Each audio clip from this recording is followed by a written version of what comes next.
Good evening, everybody. Good evening in the Zoom world to all of you. This last Dharma talk of the year, I thought what I'd like to do is take up kind of the heart of the teaching, which we do every minute for life. And every Dharma talk is about that, but this is particularly about one chant that we did during our Rohatsu session, which finished last week, which celebrates, it's the yearly time that we celebrate the Buddha's enlightenment. And the Buddha, who kind of a quasi-historical figure, who just a human being, who had all of the same circumstances to deal with in his life that we do. Culture, completely different. Time, place, quite different. But the human experience, loaded with the same characteristics of mind. And so I passed around this chant, which we'll be doing together. I'm going to go line by line in my talk, Komyozo Zanmai, which means the practice of the Treasury of Luminosity. So I thought it would be really useful, as always in Zen, is to say, what do we mean by? Just to think about the words. And these words are all in translation.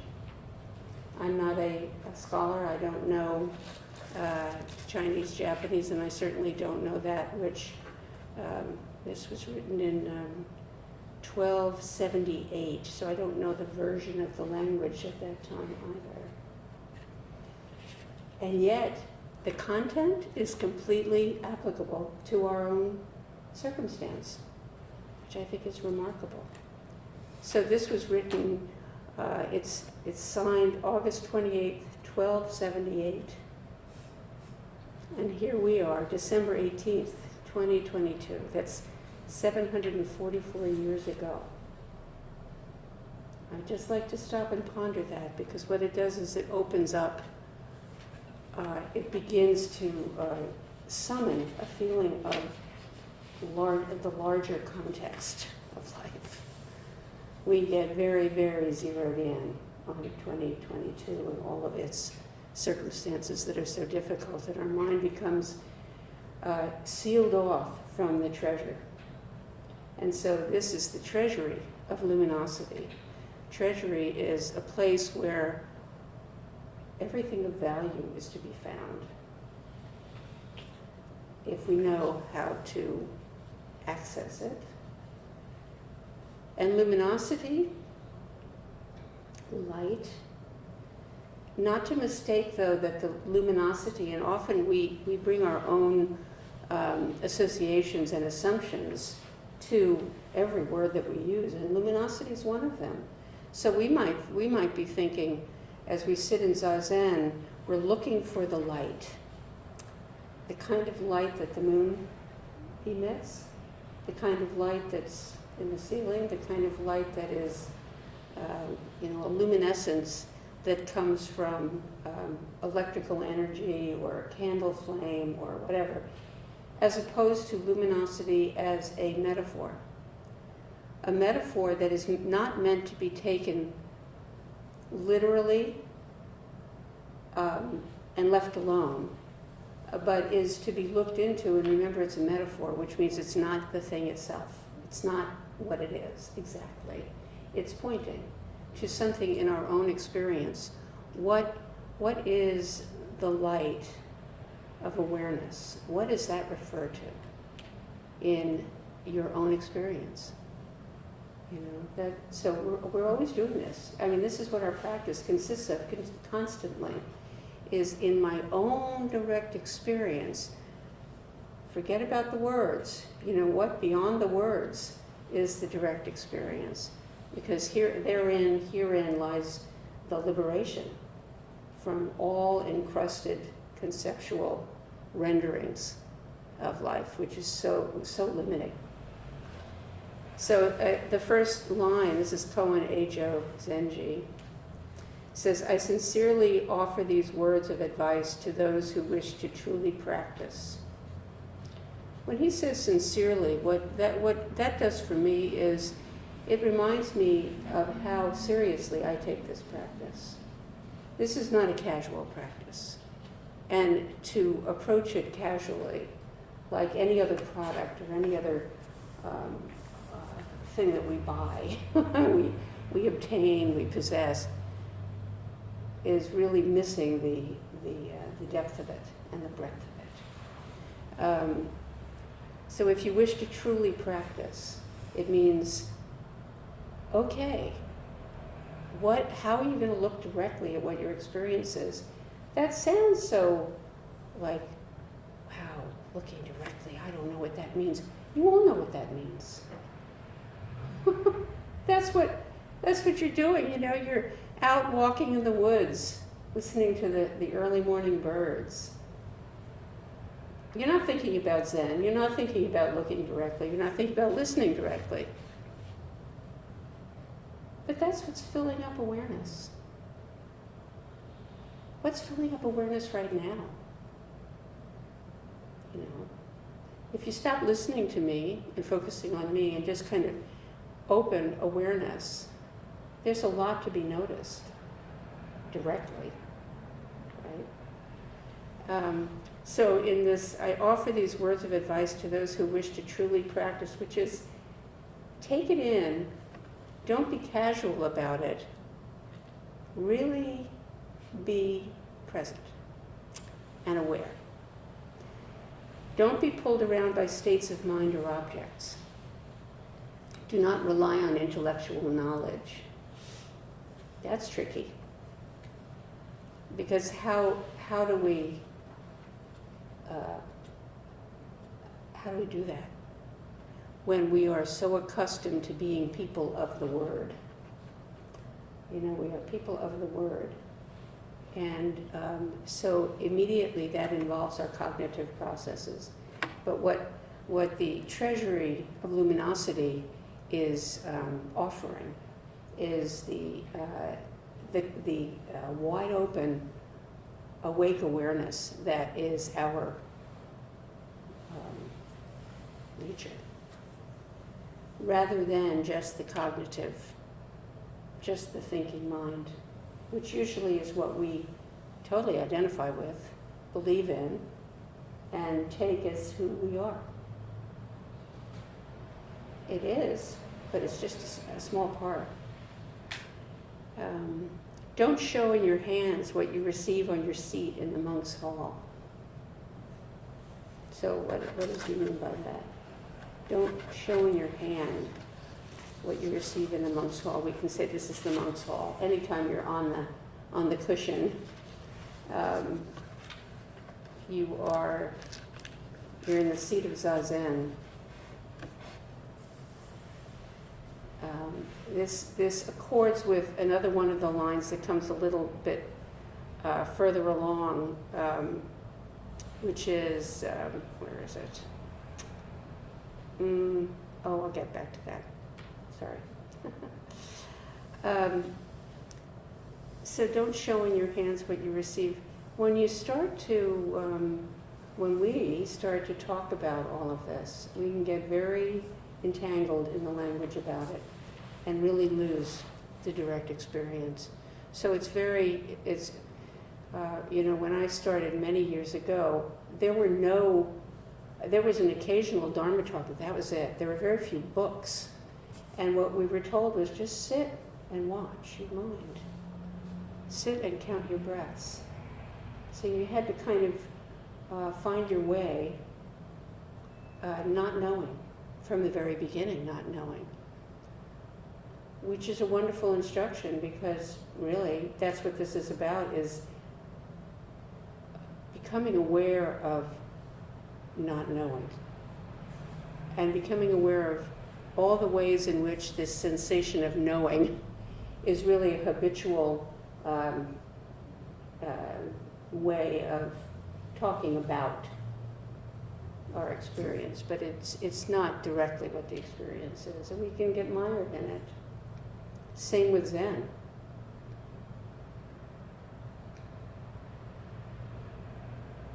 Just throw body and mind into the great treasury of luminosity. Throw complete awareness into right here. Just awareness, which will include all of the commentary that's going on in your mental stream, but you don't have to engage it particularly. It's just more of, it's more form, more phenomena that is arising within the great field of awareness. And don't look back. So just throw body and mind into the great treasury of luminosity and don't look back. So don't get caught in the past. Don't get caught in the future. And don't, please, describe the present. So that refers to liberate from the three times. Because when the sense of now, then, to come to, something coming to be is operating, we are not fully in touch with the eternal. And when all of that just shuts down and gets quiet, we are in an eternal realm, an eternal sense of beingness. It's called shunyata, a word. Don't try to fabricate enlightenment or hide from delusion. That takes a lot of acceptance and a lot of tolerating all the mind states, all the states of emotion, all of the energies, restlessness, impatience, etc., turmoil, anger. So that's odd, isn't it? We're talking about liberation, and yet we're saying don't hide from delusion, don't hide from anything, but allow it to be and be aware. Stay aware. Usually the things that come up that are very disturbing are familiar disturbing patterns. You've probably felt them your whole lives in various ways. They're really familiar. So that helps because you can say, oh, okay, yeah, I've felt this frustration my whole life. And now, and so you're really experiencing it, and you may notice something about it that is very useful. We get to know ourselves so much better, and so in so many more varied and nuanced ways, when we really just be with whatever it is and allow ourselves not to escape it, not to understand it, not to strategize about it, but just this. Don't push away the arising of thoughts or crave them. Don't identify. Okay. If you can remember to do that, that's great. Can't always remember to do it. And you can even defy that instruction purposely. I'm thinking it, I've been in retreats where I'm just so sick of it. I'm so sick of Zen and Zazen and just get me out of here. So I think, okay, the only way I'm going to tolerate this state of agitation is to think of something that is really interesting to me. So I'll summon a thought and begin to follow it, right? That too is interesting. That's interesting, but it takes really understanding. Oh, this is a thought, and this is following a thought. Oh, and this is feeling better. Oh, I'm feeling better. Oh, this is more pleasant. So it begins to unfold in a way that just teaches about the nature of a state of mind and how thoughts influence states of mind. I mean, we know that, right? But you can see it unfolding.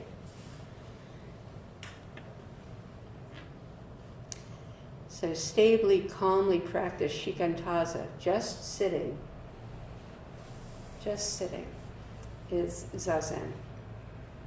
It's a very specific kind of meditation, which is based in pure presence, patience, tolerance, openness, curiosity, just sitting. And what you'll notice is how there's this constant stream of content that runs through a mind until you have an experience of shamatha, which is stopping, cessation, which is remarkably quiet.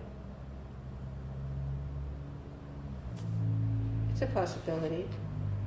Don't try for it. Because then you're in trouble. You're reaching for a particular experience.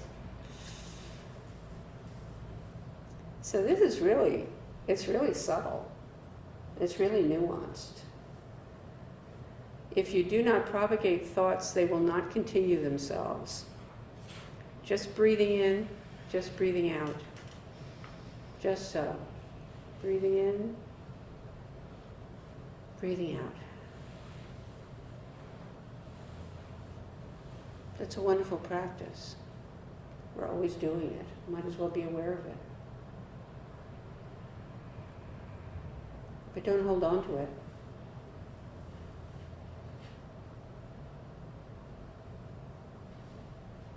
Don't let go of it.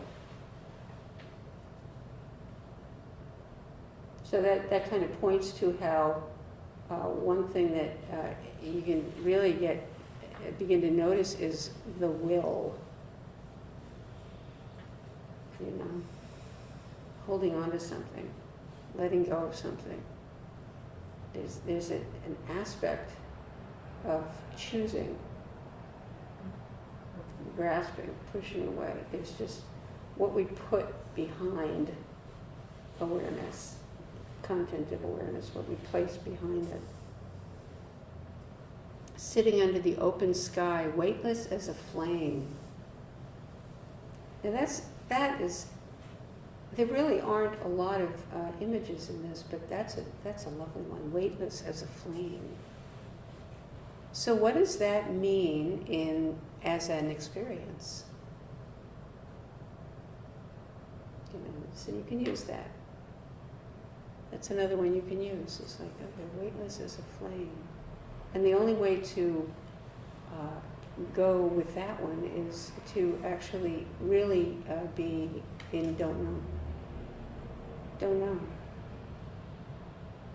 And you confront imagination and body sensation and lightness and condensation. I mean, there are all kinds of things to discover as you work with that particular practice.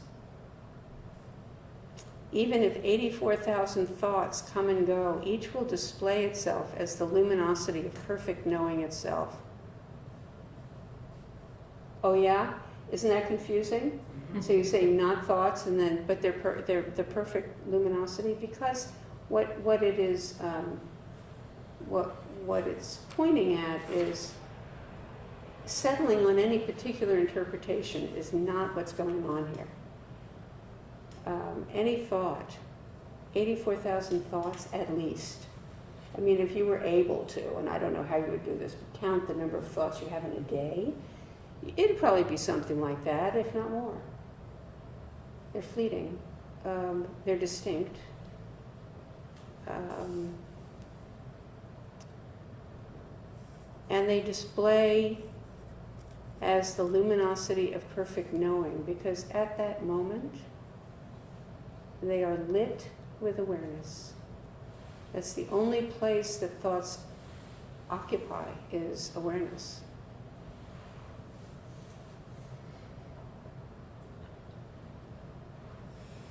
if you do not hold to them and allow them just to go on their own way,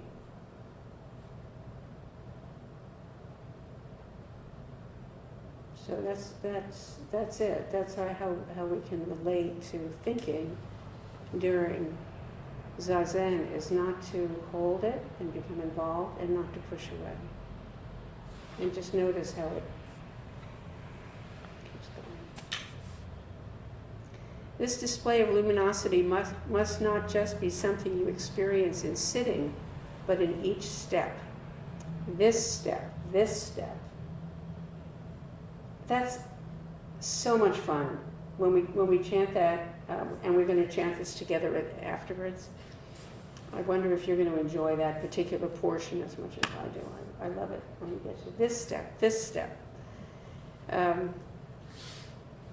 And you know, we're always taking a step. In Kinhin, this step, this step. That's what the practice of walking meditation is, this step. That's what the practice of Zazen is, this breath. That's what the practice of washing the dishes is, this dish, this bubble, this water, you know, this sensation. This. This step are all the walking of luminosity. Awareness walking. All through the day, be dead to personal views of fragmented thoughts. Well, I don't know, that's kind of a provocative image, isn't it? Be dead to it. But I think what it means is don't give any more life to it than it is as it arises. Nothing extra, don't add. Or notice when you do. I just noticed I said don't, and it's like, no instructions, it's just, this is a description. It's hard to describe without involving oneself in prescribing. Huh? Breathing in, breathing out, hearing, touching, without thoughts of separation.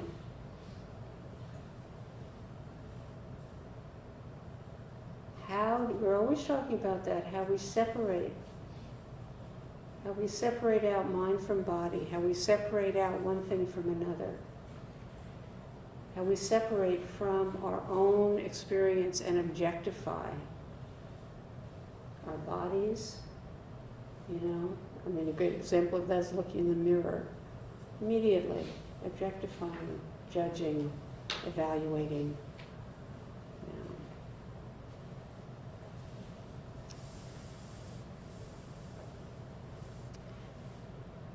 Breathing in, breathing out, hearing, touching without thoughts of separation is just the silent illumination of luminosity, in which body and mind are single.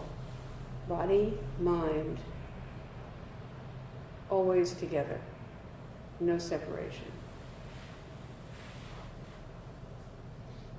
And we talk about that all the time, and you know, it's common in therapy too. Psychology is like, oh, I'm so depressed. Okay, 4 foundations of mindfulness. What is the sensation in the body? Right? Where is it in the body? Is it pleasant? Oh, it's terrible, but it's kind of familiar, so in that way it's a little bit pleasant and feels safe. That's pleasant. And, okay, so that's another thing that's all together. And then you think about depression. What's the quality of the energy in depression? Well, not much. And it really is depressed, suppressed. And then all of the thoughts that come with depression, which are very often self-flagellation, self-criticism of some sort or other, comparison, falling short.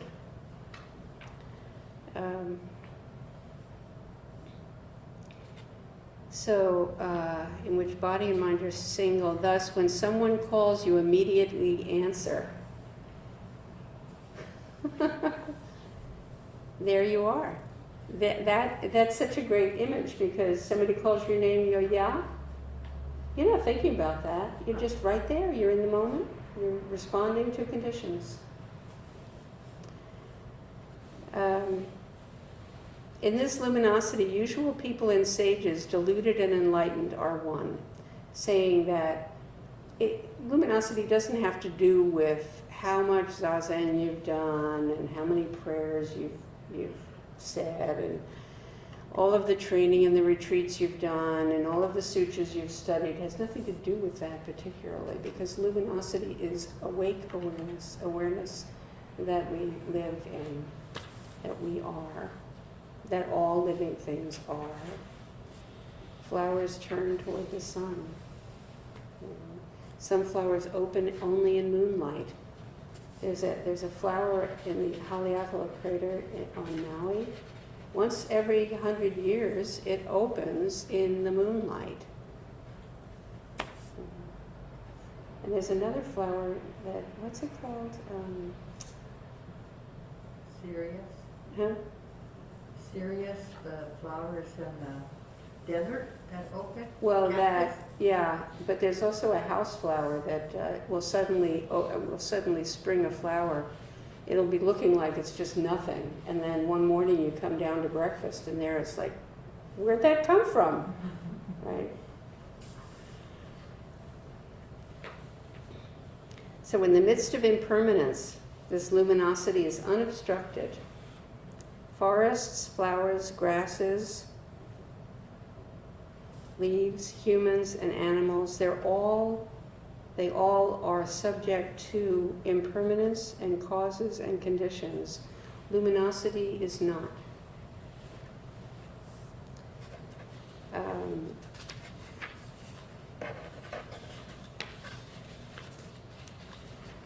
So this luminosity, unobstructed in impermanence, luminosity is its own open brilliance. It does not depend on your mind. Luminosity has no location. It's not a thing. When Buddhas appear in this universe, it does not arise with them. When Buddhas cease, luminosity does not cease. When you are born, luminosity is not born. When you die, luminosity does not die. Buddhas do not have more of it. Sentient beings do not have less. If you are deluded, it is not. If you are enlightened, it is not. It has no rank, no form, no name. This is the body of totality of all things. This is conceptual, isn't it? Pure concept. What is it talking about? What is it talking about? What is it? What is it? We are referring to it as a noun, right? But it's not. It's not. It's the deal. Okay, so here we go for this wonderful image. So if you trust and open to the meaning of these words, you won't need to ask anyone what is right or wrong. You will intimately realize reality as if you'd come face to face with your grandfather in the village. It's my favorite line. That's your favorite line. That's wonderful. So what happens when you come face to face with your grandfather in the village? Hey, Grandpa. Oh, Hi. hi. Which is often what people report when they've had their thinking mind has really paused. And they say, oh, I remember. Oh, I know this state. Oh, Grandpa, here you are.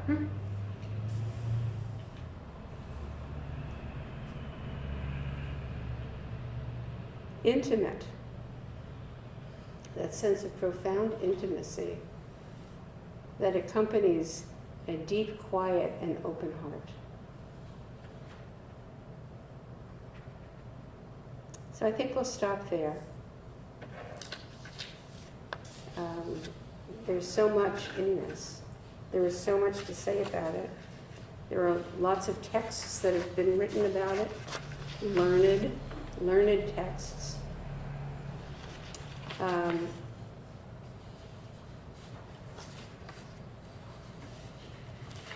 Oh yeah, I wanted to share just one kind of famous koan. It's called "What Is the Way?" And Zhaozhou asked Nanquan, "What is the way?" Nanquan said, "Ordinary mind is the way." Zhaozhou said, "Well, should I move along with it or not?" Nanquan said, "Once you try to move forward, you've already gone astray." Zhaozhou said, "If I don't try anything, how can I know the way?" Nanquan said, "The way is not a matter of knowing something or not knowing something. Knowing something is delusion. Knowing nothing is a blank state. Arriving at the way beyond doubt, it is vast and boundless as space. What can be grasped or avoided? The way is not a matter of thinking or of not thinking. It cannot be attained through words or silence." So what is the way? What is the way? What is ordinary mind?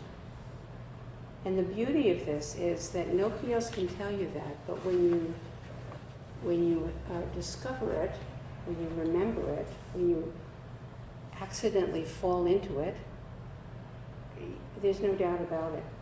So I asked my teacher, Chosen, and some of you have heard this, I said, "So what is, I think I've awakened." And she said, "Well, that's ridiculous. It's like saying, I think I've had a baby."